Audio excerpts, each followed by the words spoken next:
कहानी की शुरुआत विल स्टंटर नाम के एक लड़के से होती है। आज उसके स्कूल में क्रिसमस की छुट्टियां शुरू हो गई हैं, पर विल को अपने बड़े परिवार के साथ क्रिसमस मनाने में कोई खास दिलचस्पी नहीं थी। जैसे ही वह स्कूल से निकला, उसकी नजर एक बहुत खूबसूरत लड़की पर पड़ी, जिसने लाल रंग का स्कार्फ पहना था। विल को उससे पहली नजर में ही प्यार हो गया। फिर वो जल्दी से भागकर बस में चढ़ गया और वह लड़की भी उसी बस में आ गई। बस में विल के भाई उसके शर्मीले स्वभाव का मजाक उड़ा रहे थे। विल हमेशा अपने में ही रहता था और उसका कोई दोस्त भी नहीं था। उसकी छोटी बहन ग्वेन ने उसे सलाह दी कि बस से उतरने से पहले उस लड़की से बात कर ले, लेकिन बदकिस्मती से वह लड़की अगले ही स्टॉप पर उतर गई। वह अपना स्कार्फ बस में ही भूल गई थी और विल ने वह स्कार्फ उठा लिया। जब विल और उसके भाई बहन घर जा रहे थे, तभी लियोन नाम के एक आदमी ने उनके सामने अपनी गाड़ी रोकी। लियोन इस शहर की शाही महिला मिस ग्रे थॉर्न के यहाँ काम करता था। उसने विल और उसके परिवार को शाही महल में क्रिसमस पार्टी का निमंत्रण दिया। घर पहुंचने पर विल ने देखा कि उसका बड़ा भाई मैक्स भी छुट्टियों के लिए घर आ गया है। मैक्स ने विल के कमरे पर कब्जा कर लिया था, इसलिए अब विल को स्टोर रूम में सोना पड़ेगा। विल के कुल 5 बड़े भाई और एक छोटी बहन थी। विल के पिता जॉन को इस शहर में लेक्चरर की नौकरी मिली थी, इसलिए परिवार यहाँ रहने आया था। उसकी माँ एक गृहिणी थी जो अपने बड़े परिवार से बहुत प्यार करती थी। रात को जब सब डिनर कर रहे थे, जॉन ने मैक्स से पूछा कि वह ग्रेजुएशन के बाद क्या करेगा।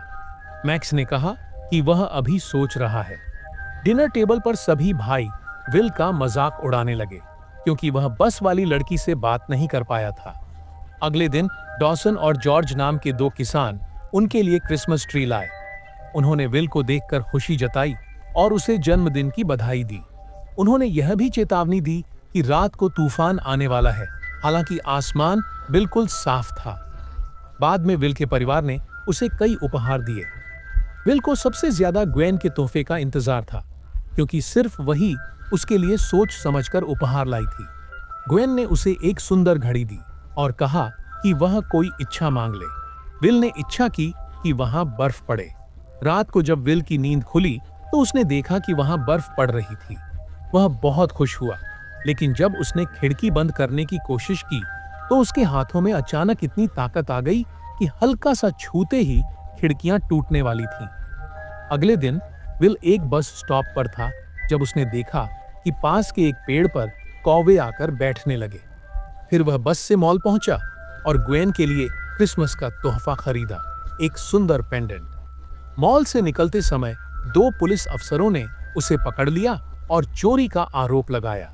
वे उसे एक कमरे में ले गए जहां लाइटें बार बार बंद हो रही थीं और पुलिस वालों का रूप भी बदल रहा था। उन्होंने विल से किसी साइन के बारे में पूछा, लेकिन विल नहीं जानता था कि वे किस बारे में बात कर रहे हैं। अचानक पुलिस अफसरों ने अपना असली रूप दिखाया और विल पर हमला किया, लेकिन विल ने उन्हें धक्का देकर भाग निकला और तब उसे पहली बार अपनी असाधारण ताकत का एहसास हुआ।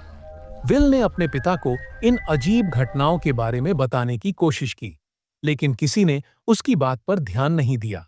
शाम को विल और उसका परिवार शाही महल में क्रिसमस पार्टी के लिए पहुंचे। वहां विल की नजर फिर उस लड़की पर पड़ी, लेकिन जेम्स नाम का लड़का बीच में आ गया। विल को गुस्सा आया और वह वहां से चला गया। इधर लियोन और मिस ग्रे थॉर्न यह सोच रहे थे कि क्या उन्हें विल को उसकी नियति के बारे में बता देना चाहिए। जंगल में अकेले चल रहे विल का पीछा एक घुड़सवार और उसके कुत्तों ने करना शुरू किया। उस आदमी ने भी विल से साइन के बारे में पूछा। तभी लियोन और मिस ग्रे थॉर्न आ गए और उस राइडर को वहां से जाने के लिए कहा। राइडर ने जाते जाते धमकी दी कि वह जल्द ही वापस आएगा। लियोन और उसके साथी विल को जादू से समय में पीछे ले गए और बताया कि वह एक प्राचीन योद्धा है जिसे दुनिया की रोशनी को बचाना है। उन्होंने बताया कि सैकड़ों साल पहले रोशनी और अंधकार के बीच युद्ध हुआ था और अब अंधेरे को हमेशा के लिए मिटाने के लिए विल को 6 जादुई साइन इकट्ठा करने होंगे। उन्होंने बताया कि विल एक सीकर है, 7वें बेटे का 7वां बेटा। विल हंसा, क्योंकि उसके तो सिर्फ 5 भाई थे। और वह छठा बेटा था। विल की जिज्ञासा से उसने अपने पिता से पूछा कि क्या रोशनी अंधेरे को हरा सकती है। बाद में जब उसका पैर चोटिल हुआ, एक डॉक्टर, जो असल में वही राइडर था, ने उसे धमकाया। विल को फिर पता चला कि उसका एक जुड़वा भाई टॉम भी था, जिसे तूफान के दौरान खो दिया गया था। इससे उसके पिता डिप्रेशन में चले गए थे। विल ने प्राचीन योद्धाओं के साथ मिलकर साइन ढूंढने का फैसला किया। उसके पास कई शक्तियां थीं। वह रोशनी के साइन पहचान सकता था, चीजों को मन से हिला सकता था, समय में यात्रा कर सकता था और उसके शरीर में अद्भुत ताकत थी। धीरे धीरे विल ने पहले 4 साइन हासिल कर लिए। इस बीच उसे पता चला कि मैगी, वही बस वाली लड़की, एक चुड़ैल है जो राइडर की मदद कर रही है। अंतिम मुकाबले में राइडर ने ग्रेट हॉल पर हमला किया और विल को धोखा देकर अंदर आ गया। उसने सभी योद्धाओं को हराया और विल को दिखाया कि उसने टॉम को 14 साल पहले अगवा कर लिया था। अंधकार में फंसे विल को एहसास हुआ कि वह खुद ही छठा और आखिरी साइन है। उसकी सारी शक्तियां जागृत हो गईं और उसने राइडर और उसके अंधकार को एक जादुई गोले में कैद करके नदी में फेंक दिया। इससे सारी दुनिया में फिर से रोशनी फैल गई और टॉम भी आजाद हो गया। आखिरकार विल और टॉम दोनों अपने घर लौटे और पूरा परिवार खुशी से झूम उठा। कहानी खत्म होती है विल के इस साहसिक सफर के साथ, जहां एक साधारण लड़का पूरी दुनिया का रक्षक बन जाता है। और इसी के साथ फिल्म खत्म हो जाती है। मिलते हैं न्यू वीडियो में।